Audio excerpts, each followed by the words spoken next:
listening to the Arsenal Therapy Podcast. Hello and welcome back to the Arsenal Therapy Podcast. My name is Farhan, also known as Gunner since 96. And as always, joining me here this evening is Adam Keys. Adam, are you ready? I am ready. All right, first question. Was this a freak result or a result that was always coming? Always coming. Have we found our left eight in Kai Havertz? Yes. And does Kivior deserve more minutes? Yes. All right, good stuff. Adam, thank you for joining me here on a Wednesday evening. We're just talking off air about spending worse Wednesday evenings. So not a bad result all in all. Not bad, not bad. But I think we can tighten up a few areas. Maybe score 5 more goals in the second half instead of just the one. How you feeling after that result? Yeah, buzzing. I think at 4-0, I called my dad and he was at work. I was like, "Are you home yet?" And he was like, "No, what's the score?" I was like, 4-0. Couldn't believe it. One of those, like, just brilliant. It's like electrifying football in the first half and just a really beautiful game of football to watch. Thought we were exceptional. Front to back, really good. So what are your thoughts? How are you feeling? Yeah, absolutely. Buzzing that we're top of the league. Well, top of the league and top of the Champions League group table. Just before Arsenal kicked off, I had the pleasure of watching United's demise as they went from 3-1 up to drawing 3-3. So that was that kind of set the mood for the game against Lens. Look, I wasn't expecting much from the game. It was very much kind of almost a dead game. We kind of knew what we were expecting, but then again, this is the Champions League. We shouldn't take anything for granted. But it was very refreshing to see Arsenal dismantle a team in a way that we haven't really seen them do it. And we're going to talk about that in a little bit more detail. But all in all, very, very pleased with the result. Very pleased to see 6 different goal scorers on the score sheet. And also very pleased to see Arsenal win their 100th Champions League game in style. Or produce a win. Was it 100 Champions League wins? I think something Arsenal media posted. It's either 100 Champions League wins or, I'll tell you, yeah, it's 100 Champions League victories. So, and we did it in some style. So, look, Arteta's got us right at the top of the Premier League, right at the top of the Champions League, still not playing our best football. You really can't complain. And I'll tell you what makes me quite giddy. The fact that the football community as a whole knows it. They know that Arsenal aren't at their best, but still managing to produce wins, grinding them out and doing it in, I think really quite extraordinary fashion as well, in a defensive sort of way. So look, let's get into the chat about the game itself. Before we do that, let's have a quick summary on how we felt about the starting lineup. Any surprises for you? Any expectations? I thought Trossard would have got a start given that Jesus had been out for so long, played for Brazil against Argentina, then had that long flight and then played on Saturday. However, and I think it's a bit harsh on Trossard that he was dropped, but look, I mean, I had no complaints at all given the side that went out. My view was go out, let's get the job done, and let's get players off in the second half, and that's exactly what we did. So honestly, I'm more than happy with the team that played tonight and how we lined up. What were your thoughts? Yeah, I didn't really have any thoughts. For the past few weeks, I haven't been. I don't know what it is about the starting lineup, but it just doesn't really faze me anymore. I just feel like no matter who's out there, they're gonna do a job. So as long as we're not seeing players like, with all due respect to them, Cedric Suarez or Mohamed Elneny, players like that, fringe players. I think whether it's Kai Havertz in that role, whether it's someone like Trossard, whether we're playing Nketiah up front or Jesus, everyone's almost on a same kind of playing level.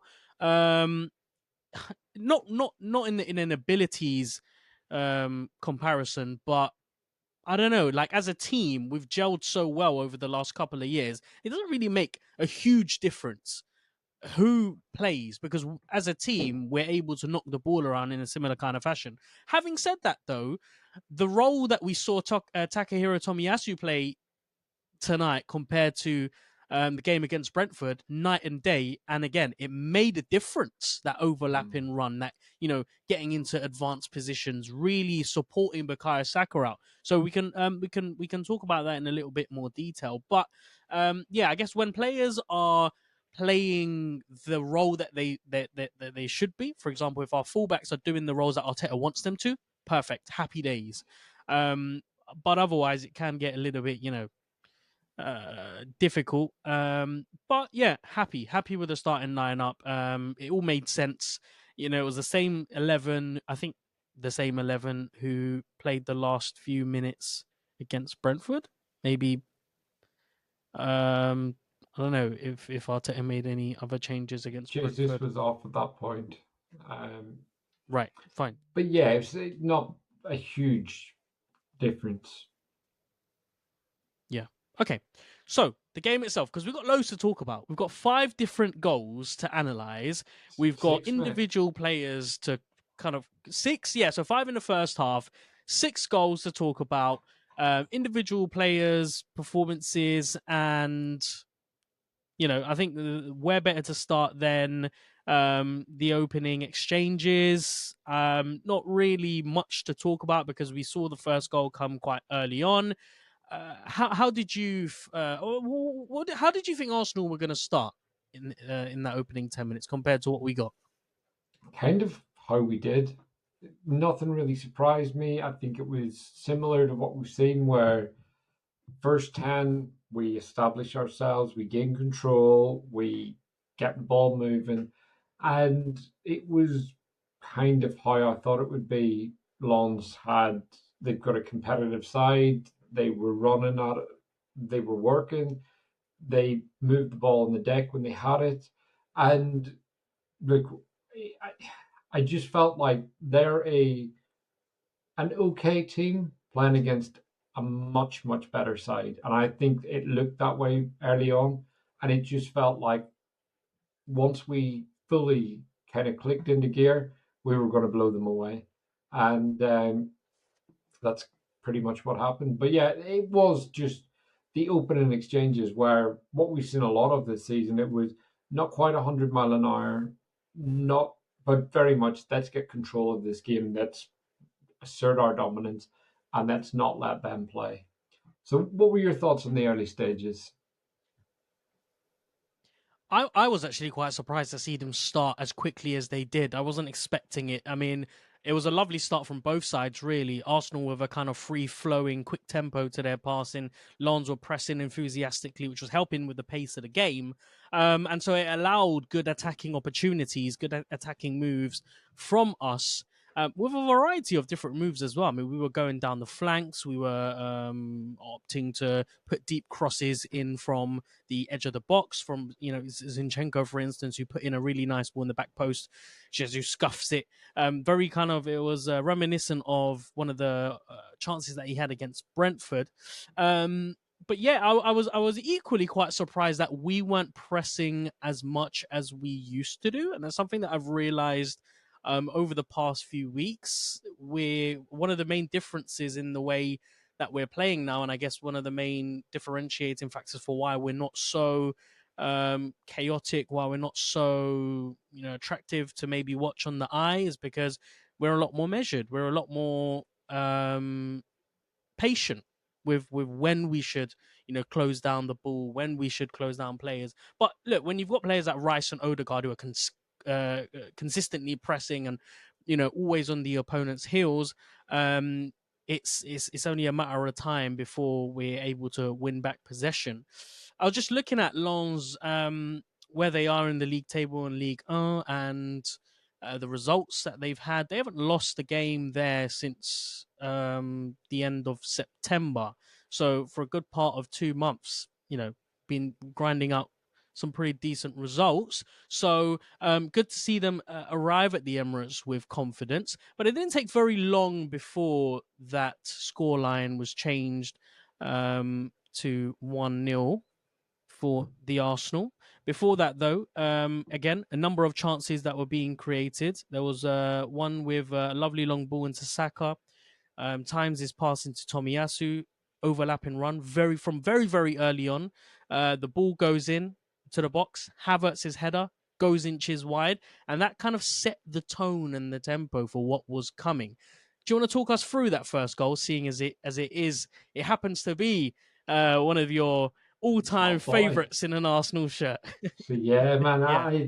I think I've been waiting for this moment. I felt very smug on Saturday whenever he scored the winner. So, and then tonight, obviously, to follow it up. But look, it was one of those. It was again Tomiyasu heavily involved, plays a good ball in, goes into Jesus, and it's one of those heads it up. And I don't know if Jesus means to just play it into the six in the hope that someone gets on the end, or if he is kind of going for goal and that's as much power as he can get on the ball, because he is under a lot of pressure. But it's one of those, Kai Havertz is the only player to read it. He follows in really well, and he kind of goes in with a bit of an awkward looking kick. It's like he is gangly and he's big and he's awkward at times, and then other times he can look very graceful, but he kind of it's like a lazy fly kick.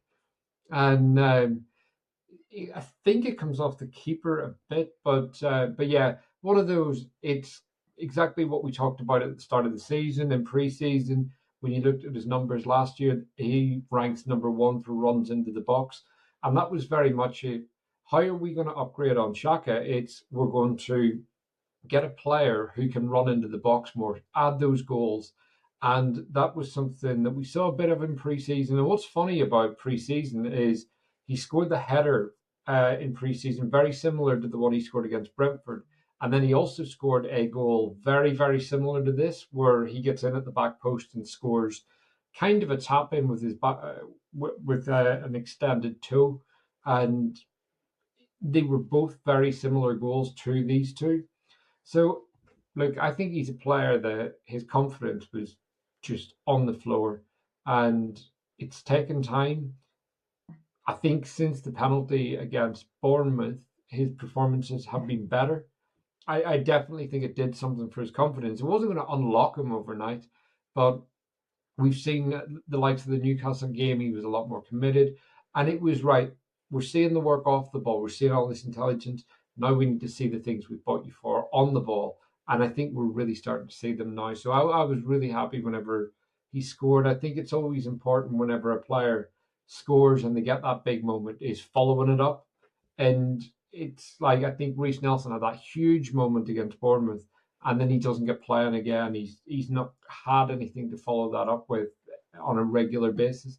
So this was really important for Havertz. And I did tweet about 2 hours, 3 hours before kickoff that confidence is about momentum, and that's why it was so important that he started tonight. And then to be honest, even I didn't think he was going to score. But so I was really, really pleased when he did, because I think it's a huge thing for the team. And it's one of those, it's about the team, it's not about Kai Havertz. And a confident Kai Havertz will make us a better team, because clearly Arteta believes very, very strongly in him. And we will be better if we've got a confident player. Let's take a few minutes to talk about Kai Havertz, because he really impressed in that game. And I think he played the whole 90, didn't he? Or did he get take? I think did he take it out? He played the whole 90. And I felt like it was his best performance in an Arsenal shirt, to be honest. The goal itself, it was a scuffy, near the kind of goal lining, or just hanging about in that 8-yard box, 6-yard box, it's 6-yard box, isn't it? Yeah. So, but this is the beauty about Havertz that we haven't addressed yet, and this is something that we've been missing at Arsenal: is players being in the right place at the right time. Jesus is great for all the work that he does off the ball, but he himself said it. His best attributes are the things that he does, which isn't related to scoring goals. We don't have someone like Havertz who finds himself in that 6-yard area, waiting to just, pounce when the opportunity is right. And against Brentford again, just right place, right time. And before he scored the goal against Brentford, there were a few other opportunities where he was just there lingering around, just waiting for the ball to drop. We don't need someone to, and I think because we've been so spoiled with eye candy type of players, your Ødegaard, your Sakas, your Martinellis, explosive players who are so good on the ball, and we've neglected the players who do the unattractive things or the basic things that are also quite important, to get the all the mechanics in a team working at optimum level. And he offers something that no other player does. And I can't remember the last player. Maybe Giroud, maybe someone like, I don't know, Adebayor, someone who's just good at just finding those spaces. And not only that, he offered a great deal of assistance. I think at one point I noticed that there was a little bit of tactical tinkering between him and Jesus, where they had swapped position. Jesus was playing almost as a false nine, and he was the lone striker. And that was nice to see, because it took me back to last season when we were experimenting with the alternating, front three. And so if we're able to add that element into the games, it's another shock to the system for opponents. How do they set up against a team like this who have so many players who can play in so many different positions? It's really nice to see him playing as a confident player, and you can always tell when someone is performing and playing with happiness, with a smile on their face. And he made a really nice point at the end of the Brentford game, I think it was. It was a Brentford game when he scored, and he made the point that he knows the expectations on his shoulders. He knows fans expect a certain caliber of performance, and so it's nice for him to score. It's nice for the fans to be supporting him the way that they are with the chants, etc. And it really underplays the role of fans as well, and I guess how much influence that we're having on his performance, because you can tell that the confidence was shot and it was dead for quite a long time, and yet the fans consistently persisted in carrying him, in pushing him, in offering him that extra boost of motivation. I don't know, it's worked out. So far, so good. Two goals in 2 successive games, and a game where he really shone. He really played his part, and he didn't look like someone who's going to be singled out. Like, you can always tell when someone is a little bit hiding behind players, or they make a little mistake and it has a hindrance on the rest of their performance. He was really, really impressive, and long may it continue. Let's talk about the second goal, because it came, I guess, actually we did have to wait a good few minutes before the second goal. 10 minutes, no, 8 minutes, and then we scored the last few, or the next few, in like 5 minutes. The second goal was scored by Saka. Is that right? Jesus. No, Jesus. It was Jesus. By the way, quick caveat to all the goals that we scored. I think it's fair to say the goalkeeper had a bit of a howler. If we look back at the goals, first one should have dealt with maybe a little bit better. Second one could have got a stronger hand. Third one, don't know what he was doing on that punch. Gives it straight to Saka. But yeah, talk me through the Jesus goal. What impressed you most with it, and a quick comment on Jesus as well, who finds himself on the score sheet, hopefully easing that little bit of pressure that he put on himself. Yeah, really good play from Saka. He's got 2 defenders on him, and it's one of those in real time. It looked like it's a tussle and the ball breaks loose to Jesus, but when you see the replay, he holds off the defender and he bends his foot around it and passes it. It's an inch perfect. It's a very intentional pass to Jesus, and that for me just sums up why Saka's so good. And there were a few moments actually before that, kind of in the opening 10 minutes, where Saka was off balance, or there was a poor pass or whatever, and he kind of awkwardly got the ball in ahead of a defender and still got the pass to his teammate every time. And it kind of summed up to me why Saka is just so good and so effective, because look, football isn't all about getting you off your seat. And we see all this nonsense online about Saka doesn't excite me to watch him. Look, the reality is you want effective wingers. You can have a player like Ricardo Quaresma, who was one of the most exciting players I've ever watched in my life, turned up for 10 games a season and ended up back in Portugal repeatedly because he couldn't cut it at the top level. Football's about more than just adding excitement. And if you want a player that wins you games and titles and so on, it's ones that really make effective decisions in the final third. And that pass from Saka looked so simple, but to hold off a defender with another one on you and still pull that ball back, absolutely brilliant. And then Jesus' movement, he comes in like he's going to head it. He kind of rushes at the ball and then just completely puts on the brakes, pulls the ball to one side, throws everyone off, and drives it into the bottom corner. And it's what I don't really agree that the keeper should have got more on it, because I think it's one of those that because he's dummied the defender and kind of really done him straight away, that does the keeper as well. So the keeper would have been expecting a shot, and then the defender dives in. So again, that affects the keeper's vision, and Jesus uses that to his advantage. And when you watch the replay back, it goes fairly into the corner. It is, in my opinion, a very good finish, and one of those.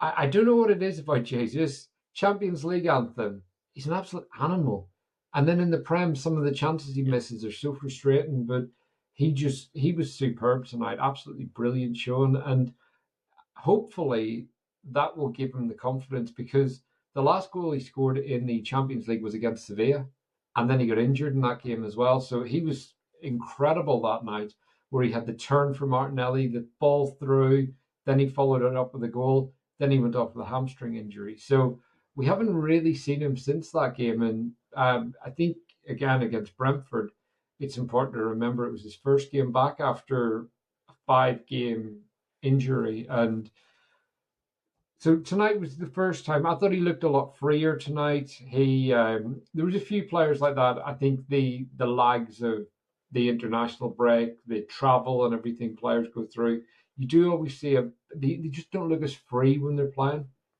But tonight, Jesus looked absolutely buzzing. He looked up for it, and he looked like he wanted to score more. So really pleased to see him scoring, and that's 4 goals in the competition so far for him, and 4 goals in 4 games. So because he didn't play against Sevilla. Yeah, something about playing under the lights which brings the best out of players. And before we move on to talk about the rest of the goals, what do you think it was about Arsenal tonight that made them tick so hard in that first half? Why were we able to score so many goals in quick succession? But most importantly, why did we look so free? And why did we look so dangerous every time we went forward? Because as I mentioned at the beginning, we weren't necessarily, playing in an ultra attacking style. It was very much a case of biding our time, finding the right moment. And actually, a lot of that first half, despite us scoring 5, Lens did have a good share of possession. They were able to hold the ball, move it forward. And something about Arsenal, I don't know whether I think we've got the best defensive record in the league, but something about the way that we were able to nullify them as soon as they entered certain spaces gave us the license to quickly just pose that, deadly attack, which would result into a goal. So from your perspective, what do you think it comes down to? I think there's 3 reasons, because I have given this some thought. Firstly, this is the first time this season that we've started Havertz, Ødegaard, Saka, Martinelli, and Jesus together. So that's a big factor. I think people forget that we have had injuries to all of those players, bar Jesus. Ødegaard's missed pretty much the last month. Jesus the same. We missed Saka for the City game, and again he was out for pretty much 3 weeks because of the duration of the international break. Comes back and obviously got back into a rhythm. And again, Martinelli had a long injury that took him out well into the beginning of pre-season. comes back from that, and then picked up a hamstring injury and missed more games. So I think just being able to field our best players and fluidity, you want your best technical players on the pitch, you want your best attacking players, your fastest players, all those things.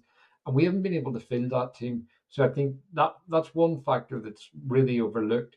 And I think one of the reasons it's overlooked is because of how good we've been at the back, how good we've been in midfield in terms of creating a really solid base, and the fact that we've been able to win games. So we haven't really made the deal out of it that we would have 2 years ago or even last season, because if we lost those players last season, we would not have the number of points we do this year.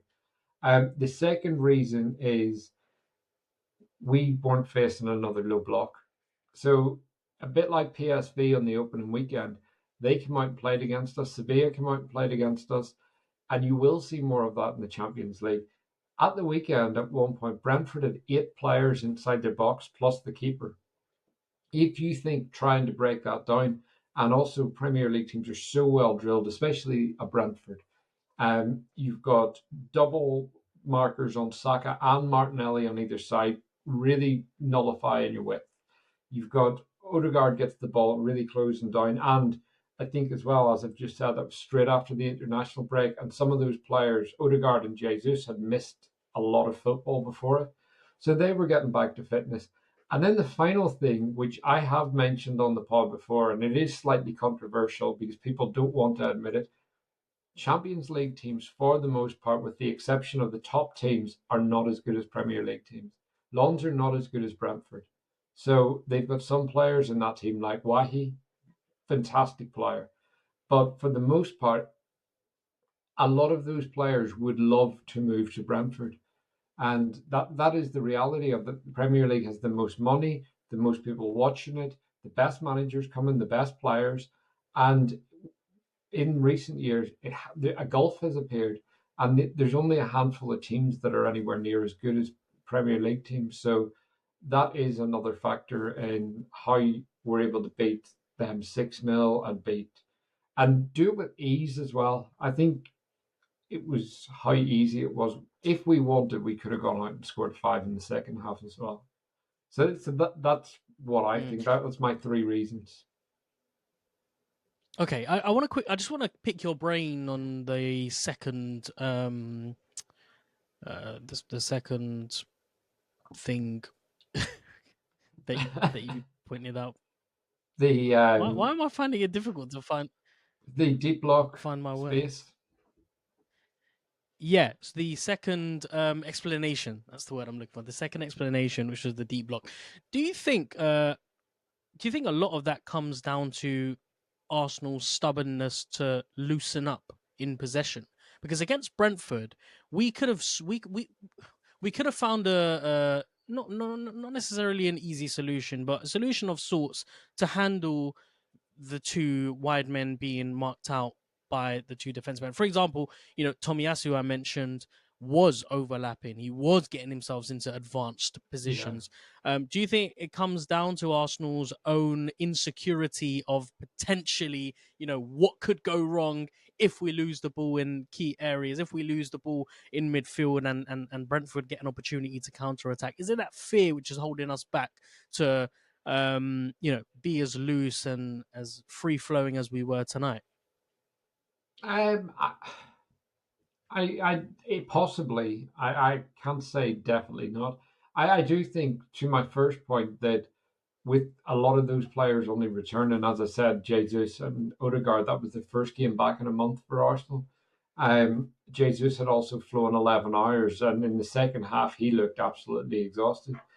With the Brentford game as well, I think had the Trossard goal have stood, we would have had a very, very different afternoon, because at that point we were really coming into the game and applying a lot of pressure to them.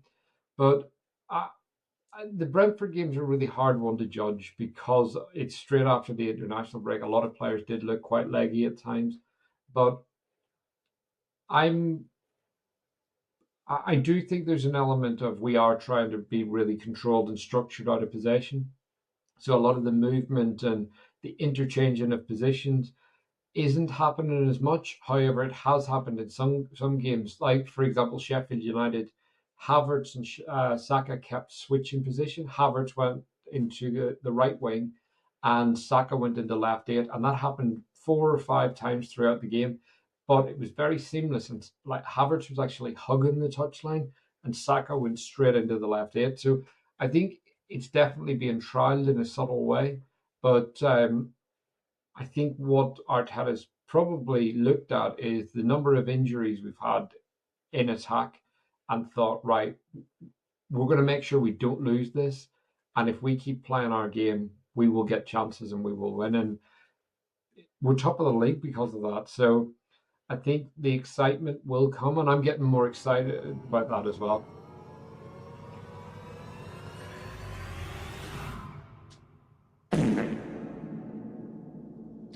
That sound can only mean one thing. We have arrived at the halfway point of the show where we will continue discussing the first half, because guess what? There wasn't much to discuss in the second half. So I thought we would break the first half down into 2 sections and then be able to finish at a reasonably good time. Look, we try very hard here on the Arsenal Therapy podcast to stick to our schedule. We have been, for the most part, been trying to finish the pod at a specific time. That time I will not expose as of yet. I think it's only fair that we keep that secret concealed, and maybe the listeners can try and take a guess. But I'm determined tonight that we finish on time. So usually we would, let the first half finish and then have our little transition, if that's what you want to call it. But sorry, Adam, for interrupting you. I think that we're now ready to move on to the third goal. So again, I think minutes later from the second, we score the third, and it's Saka, who doesn't really need to do much, but deservedly gets himself on the score sheet. So talk me through that goal. What did you like about that particular goal? Firstly, Kai Havertz comes in, wins the ball, does really well to get in ahead of the defender and win it, drive forward, and released it really well for Martinelli to get into the box. And he gets in well. One of those, I thought Martinelli could have gone and shot in his left, and maybe a more confident Martinelli that had a few more goals under his belt does that and really just lashes at it. But cuts inside. I think there's power on the shot. I think that you were right. The keeper could have done better. If that was Raya or Ramsdale, we'd be screaming at them. The first thing you're taught is you don't push the ball straight to an attacker, but at the same time, you don't push the ball straight out into the middle of the box. So it's one of those you are taught to push it towards the line, out for a corner.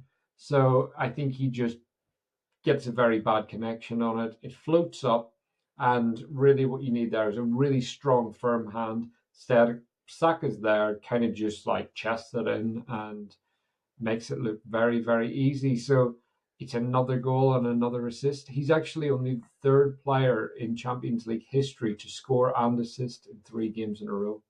But they said he was going to struggle in the Champions League, and Arsenal fans overrated him. What do we know? Clearly not much. And for all the hard work that he does end up getting rewarded for it.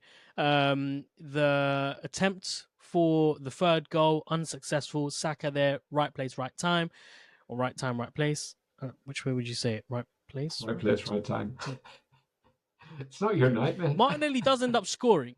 It's really not. No. Martinelli does end up scoring the fourth, and it's a beauty of a goal. It's a brilliant clearance / cross, and I think we need to spend some time talking about not just that cross, but also Tomiyasu, the man tonight, who I think was borderline, very, very close to clinching. For me, anyway, man of the match. He was so influential on that right-hand side.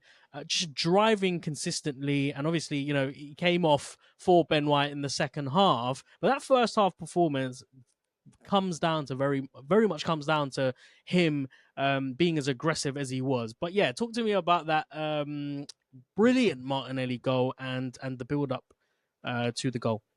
I just literally had another look at the Tomiyasu pass clearance as you were talking, and it's one of those I don't know. Like, I when I watched it live, it was like I thought it was a clearance, but then it was such a well hit, like well weighted. It was directed. Everything about it makes me think maybe it was a pass. I think there's definitely an element of a hit and hope.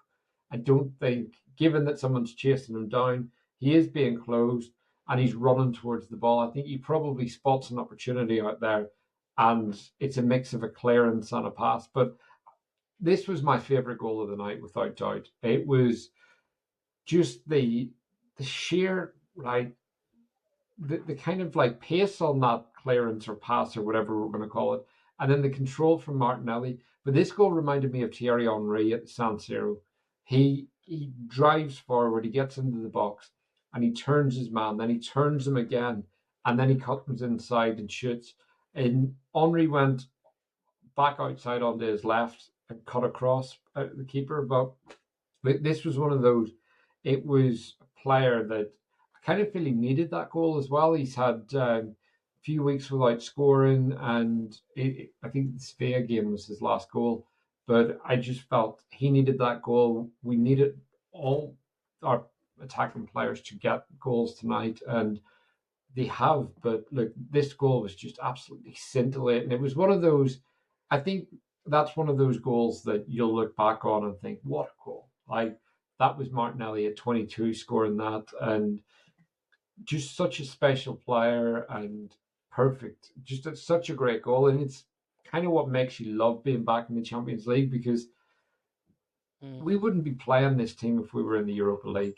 We would be playing walking pace football. We'd all be pissed off because we have Thursday night. We'd obviously watch the game, but we don't want to because it's the Europa League and it's shit. And but that was all. That was magic of the Champions League, and just a beautiful, beautiful goal. The beauty about these types of goals is you look at players like Martinelli and you reminisce on the times where he was nothing but a prepubescent little boy, you know, comes into the dressing room, looks around, wow, it's Arsenal Football Club, and now he's scoring in the biggest competitions. It really does make you, look at these players differently.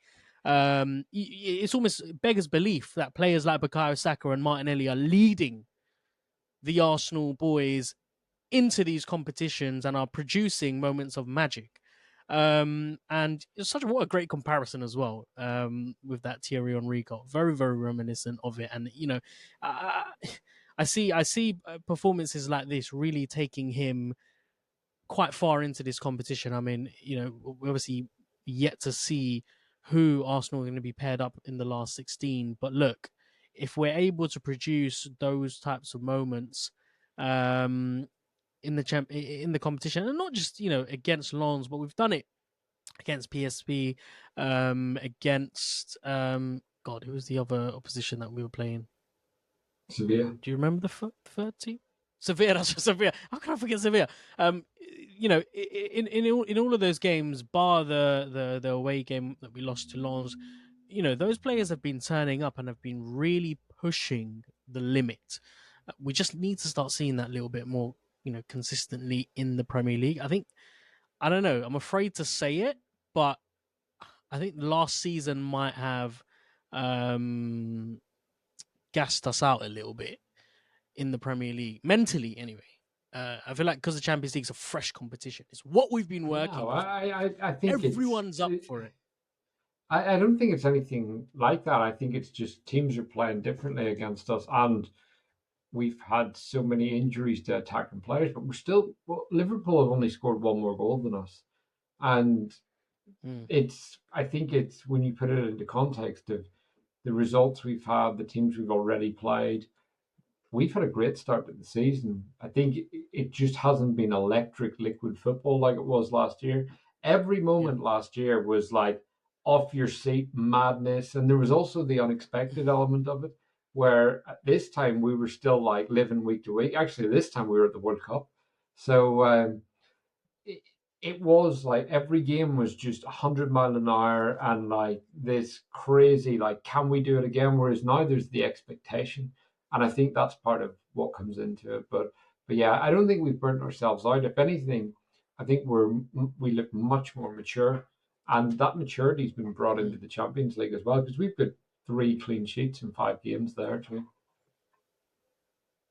Yeah, I guess when I was comparing the two competitions, I was talking more on an individual player's kind of perspective. You know, sometimes we see players like Ødegaard, Saka, Martinelli. They will have the off game. They might not give 110%. I feel like there's just something about the competition which just pushes players over the edge, forces them to play in a way where it could be their last game. It's difficult to have that kind of. I mean, for any player, it's difficult to have that motivation when you're playing in the Premier League, because it's another Premier League game. You know, when you're having to play away to Burnley, or you're at home to Sheffield United, it's a different feeling. And football is very much a game of feelings. It does conjure up that. I know. Yeah, it's. I don't know I think if any player, I don't believe any player in this. I think yes, players have an off day, but I think no player ever drops their motivation levels, especially in the Premier League. Maybe in the Carabao or something like that, but certainly not in the Premier League. And if they did, they wouldn't be in that team. Arteta wouldn't stand for that in the Premier League. And again, a couple of years ago, there would have been players that, yes, that would have happened, but not with this team. It's, I think the Premier League is just so competitive that's the difference. But maybe a discussion to put on hold until it becomes something that we need to talk about. There are a couple more goals to discuss in the first half before we summarize the second half. So, podcast being pretty much a summary of all the goals, a discussion of all the goals. But before we scored the fourth and the last one, was it? No, it wasn't the last one. It was the fifth, wasn't it? The fifth and the last one in that first half. There's a bit of a gap. And that gap consisted of Lons being allowed to come back into the game. Wahi had a moment where he was running down the left-hand side. We managed to deal with the ball, and there were Medina, I think, struck the post at one point before that as well. But interestingly, it was nice to analyze us in a defensive way. Good to see how disciplined we were, and it looked like off the ball it was very much a 4-4-2 defensive shape. More interestingly, though, it was all 11 men behind the ball, and it didn't need to be. When you're 4-0 up and you're feeling as expressive and as free as you are, you can have Odegaard and Jesus pushing the boundaries a little bit. But actually, they stuck to their guns. They were determined to make sure that they were going to stick to that rigid shape, making sure they closed down all spaces. And it helped. The first, the second, I think the second and the third goal, I think, came down to just having such a well-disciplined shape without the ball. Now, Odegaard is on the score sheet, scores the fifth on the brink of half-time. A beautifully struck volley, and the move, again, starts with a defensive clearance. Ball finds its way to Saka, dribbles down the flank, waits for Tommy's overlap, receives the ball, crosses it in beautifully. I think the cross was intended for Jesus, but Ødegaard just, right place, right time, arrives at the ball beautifully, strikes it really nicely, and finds its way at the bottom of the right-hand corner of the goal. I don't know why it took me so long to get the last bit out. Yeah, but the first half one of those, ends Arsenal 5. Yeah. No, I was just going to say the distance Saka carries it is actually quite far. And then just the timing of the release, the pace Tomiyasu's coming at, the cross itself, and Odegaard's finish, like that's a really, really difficult finish.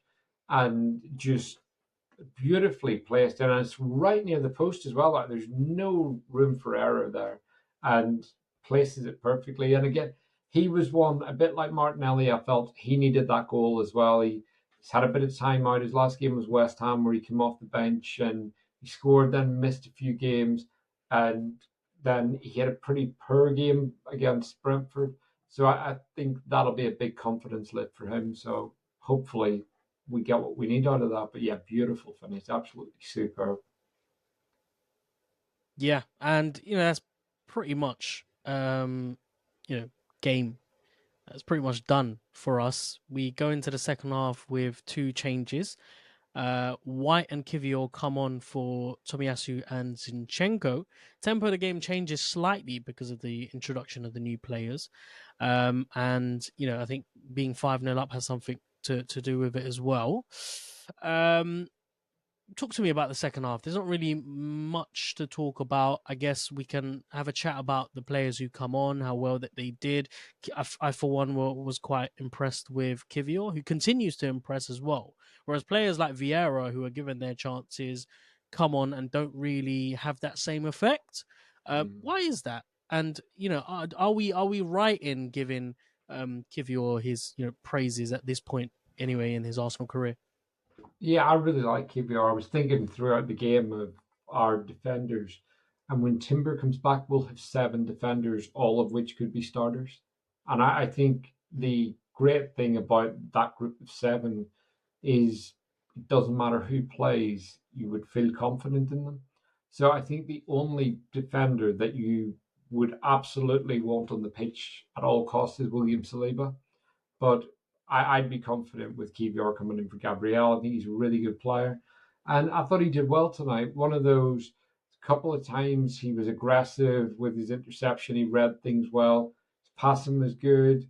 He looked really hungry as well, which I always like to see when someone comes on as a sub. Um, but yeah, really impressed with him. I just thought, I think you're right to give him the praise. And I thought he was very good. Um, I thought Ben White was making a lot of good runs. And it was good to see him kind of stretch his legs after being out for a few weeks. It seems he's missed pretty much the whole international break. Seems like he wasn't training, he was recovering. So Arteta will probably be glad to see him on the pitch, getting those minutes in his legs again and getting him ready for the weekend. But for Ben White, it's now going to be does he start? Because Tomiyasu was fantastic tonight. Like 2 assists and just I thought a really, really good performance. And we talked about him, I think it was in the last pod at the weekend. I was praising Tomiyasu and I was saying about how he's got his head down and worked and just really fought his way back into the team. And so, yeah, I was really impressed with him. And I thought Ben White was good when he came on. But the one that I felt came on at the right time was Jorginho. It was great to see Declan Rice get a breather. Same with Saka getting a breather, although I didn't think Nelson was very good when he came on. But Jorginho kind of injected a bit of freshness to the game. He was playing some really nice passes, and I thought it was a really, really strong cameo from him. There was at one point he played that chip pass over the top, and Ben White went running through, and it led to nothing in the end. But I just thought there was a bit of inventiveness about him in the middle of the park, and just you know how much I love Jorginho. I think he's a really nice player to watch. We know what his weaknesses are, but in a game like that, you really see all of his strengths. And it was great to see him on the pitch. Again, keeping those minutes coming into his legs. He's an important player for us. But similarly, making sure Declan Rice gets 20 minutes at the end of the game to put his feet up when he doesn't need to play. So, look, all in all, I think we are critical of Arteta's substitutions at times, but at the weekend, I think he got his substitutions bang on. And tonight, I felt that he did a really good job at keeping the players on that needed minutes and taking Saka and Rice off, and Zinchenko and Tomiyasu as well, because they both played quite a bit of football recently. So yeah, all in all, I was really pleased with that. And then Jesus coming off, I think it was around 81. And again, I felt get Eddie on the pitch and get him some minutes and get him some Champions League experience because you never know when he's going to be needed. So, look, I think Arteta just handled the game well. I know there was a lot of fans would have liked to have seen Ethan Wanari and Miles Lewis Skelly get a run out. And I think we all would, but at the same time, I would, if Arteta's not planning on using them just yet, you would much rather them just be in and around the squad, get the experience of a match day, and then come maybe later in the season, get them on the FA Cup or something. But right now, we need to get minutes in the players' legs that are actually going to be playing, because we've got enough players in the squad that the likes of Reece Nelson needs to get those minutes.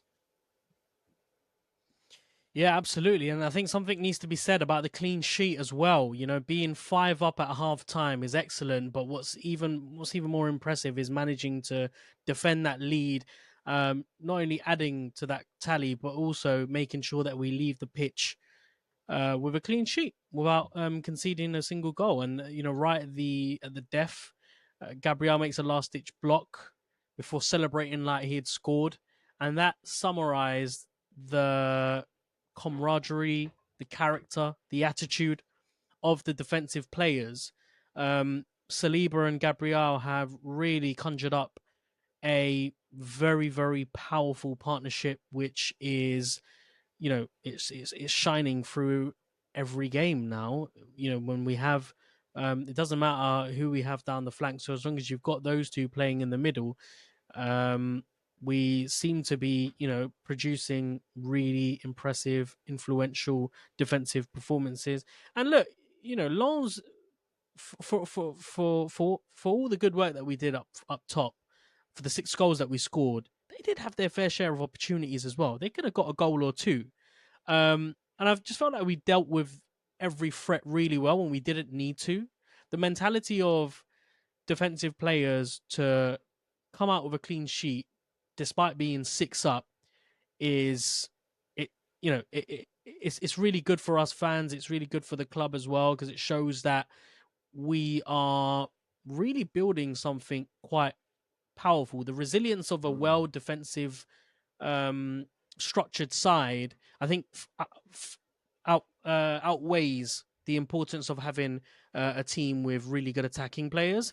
And if we look back in history at some of the title winning sides, it was really the defensive players or the centre back partnerships which would carry important results for them, which would inevitably get them the league titles. When we think about partnerships, Ferdinand, Vidic, Van Dijk, Matip, our very own at the back as well. Yeah, so and I think Gabriel and Saliba fit quite nicely within those names as well. Yeah, and I think Declan Rice, I think for me it's a trio. They're a very solid trio. And did you see at one point Rice played a great pass through the middle? We lost it, came back, he makes a big, just a great challenge. And gliding challenge. Everyone else fails to react. So they win the ball back. And Rice is like, no, I'm not having that. Straight back in and wins another one and then gets us back on the ball. And it was one of those, again, he didn't have much to do tonight. Declan Rice is a player who gets better in tougher games. And as games become more intense, Rice gets more and more involved. Tonight, he didn't need to do loads. He just needed to keep the ball moving, mop up when required, and let his forward players do it. I think that's it kind of sums up how mature Declan Rice is. He knows that he doesn't need to be the hero every week. He was more than happy to just play the role of the 6 tonight and let his teammates do the job. So yeah, those 3 as a trio, they're just going to be so hard to break down. And then we obviously had the penalty as well. What did you think of the pen? The decision, when you saw it in real time, did you think that's a penalty, or was it more like, hope Martinelli's all right? To be honest, I didn't even notice the incident because it all happened so quickly. Obviously, this is going to be a talking point because of what happened with Newcastle. No, actually, it's not really at all. I'm thinking about the incident that they looked at with Saliba. Was it Saliba? I think it was. There was a moment in the game where it was Havertz, right? It was Kai Havertz. It came off off his thigh and hit his hand. But we are talking 10 centimeters apart, and the ref was signaled about how close it was. So look, the Newcastle one was wrong last night. Shouldn't have been given. if we're going by the same stupid No, metric, it should Lodge have should been have had it. given. It was a wrong decision, but it should have been given. No, I'm. The thing is, I'm not getting involved in that because I'm being consistent with my position on tribalism. It's like every time we get excited when another team's wrong by a decision, it's encouraging this soap opera of refereeing mistakes. And then it's like the thing is, the media created a Newcastle against Arsenal narrative, and actually they completely took the heat away from the officials. And it's like even I tweeted last night that the Newcastle decision was a disgrace, and I said, but it is funny that the same people that were criticizing Arteta are doing like cartwheels to try and defend Newcastle. My comments were just filled with Newcastle fans who have all taken it as a dig at them again. And it's not. That's the thing. It's a dig at the PGMOL and so on. And but just refereeing standards in general. But it is important to note that the laws are different within UEFA competition than the Premier League. But it's that if it hits the body and then the hand, it's still a handball. So it's one of those. We could have had a penalty against us tonight, but we didn't. But no, the one that was given, what did you think of it? Interesting. We obviously thought it was going to be given against foul play. Well, it was foul play because obviously he dealt with his hand, but I thought it would be given for a foul on Martinelli, a little elbow to the face. I don't know whether his lip was cut afterwards. He was as he was mouthing off to the referee, that was definitely a fucking penalty. It seemed like there was some blood trickling on his lip, but yeah, right, cool. The ball comes in. I didn't notice at first actually it hit his hand, which is quite, it was weird. Watching it back here as a replay in real time though, it just seemed like players just bumping into each other. Obviously they stood quite close to one another. These things happen. It's contact sport. Bit soft maybe, bit unlucky obviously for the player who had his hand over that high up, but the letter of the law really, if you've got your arms that high up, you're risking it, and you have to draw the line somewhere, right? And I get that when a player is jumping, they're going to use their hands or their arms to elevate themselves, and so they can't do anything other than raise their arms. But unfortunately, you have to draw the line somewhere. So if And not also, there, then it's going to have wasn't to be jumping. somewhere else. Oh, was So he he not had both jumping? no, Mate, they've I'm both just been on the imagining floor. making this So, up in so my head. that's what they were saying. It's a completely unnatural position because he's got his arm up in the air. Yeah. And he quite clearly catches Martinelli first with the elbow or the arm, and then it hits his arm afterwards. So, look, it's one of those. I don't like those decisions because of where they are, and it's like so far away from goal and everything, and you're given a penalty for something that there's still a lot of work to even make a goal scoring situation from there. However, by the letter of the law, it's a penalty. And at the same time, I felt it was more of like the elbow.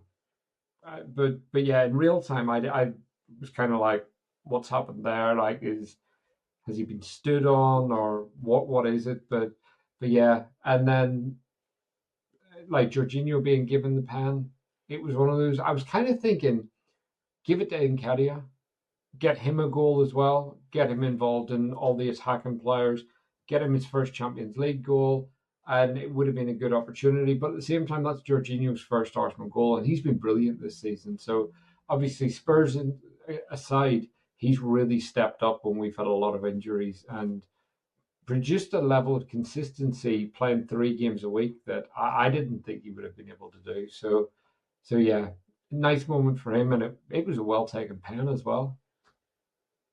It was. Well, we know he's a penalty specialist, despite missing one for Italy during the international break.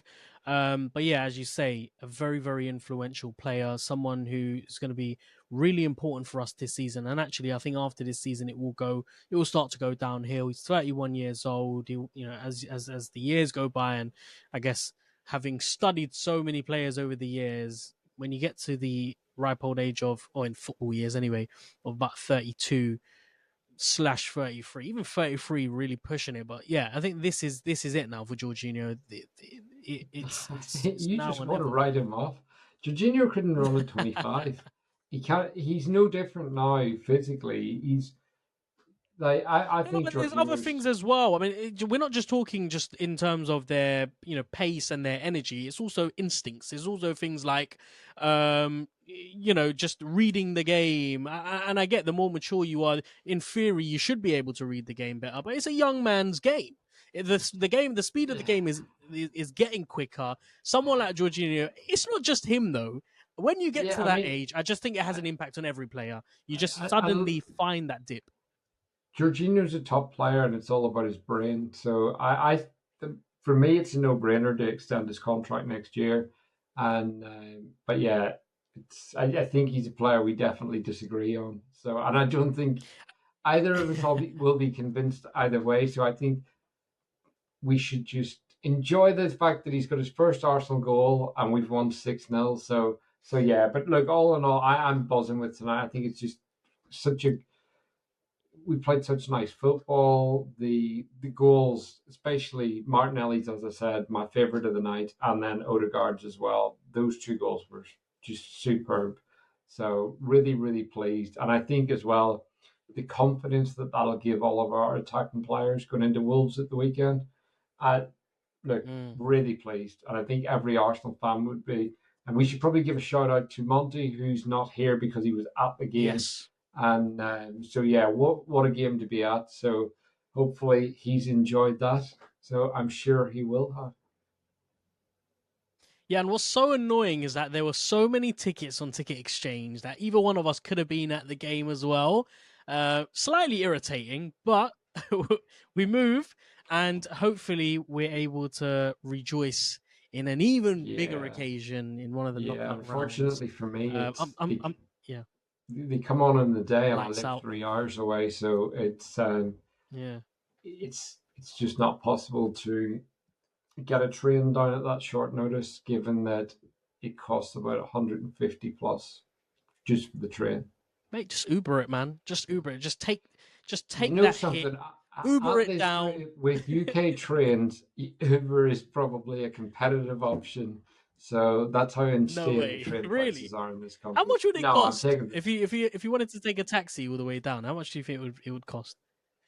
I have no idea. Probably a few hundred, but I have no idea. Hmm. I've never thought Take an age, though. I'll just Uber it to London tonight. So, Yeah. but yeah, but no, there were Yeah. tickets going, but they seem to be snapped up quite quick. There looked like a good crowd at the game. Midweek games are always hard for a lot of people. So, what a way to end the Champions League group. And I would imagine the next game, PSV, we will play a fairly weakened side. A lot of players will have their feet up.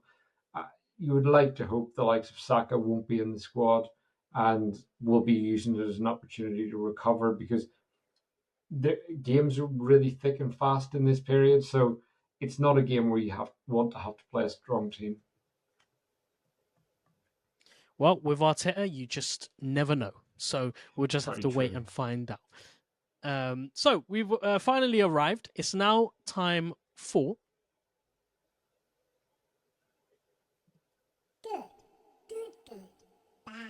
Sorry about the delay. I thought I pressed the button. I clearly did not. It is time for good, bad. What? No, that's not how you say it. Good, bad. So, me and Adam, or we will. I'll assign Adam his part, and basically we won't give each of our good and bad moments. So, Adam, do you want to start us off with your good moment of the game? Good moment, Martinelli's goal. Just sensational. Lovely finish. Very, very Champions League worthy, I think would be the right way to put it. My good moment of the game was a moment that you mentioned near the end of that second half. It was Declan Rice and those two spectacular challenges that he made. Loses the ball, wins it back, and then and loses it again, and then wins it back again. So, the man is, and I tweeted it out saying, just Declan, nothing to see here, just Declan Rice doing Declan Rice things. It really is just that. It's become so normal to us now. We don't really need to comment on it. But that's my good moment of the game. And you can finish us off by giving your bad moment of the game, if you can find one. I don't really have one. It's hard when you win 6-0 and keep obviously 6 different scorers and a clean sheet.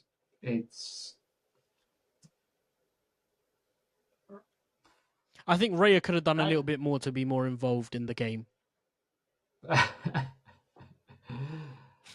I think you're trying to find a way to become someone that it's no, I think it's I genuinely don't know. It's like Kai Havertz misplaced one pass. That's the kind of game it was. It was super unfair to be picking a bad moment in a game where we won 6-0. That we didn't score 10. So I'm going to be greedy and say that. So it was the perfect performance. It was just, we dealt with everything.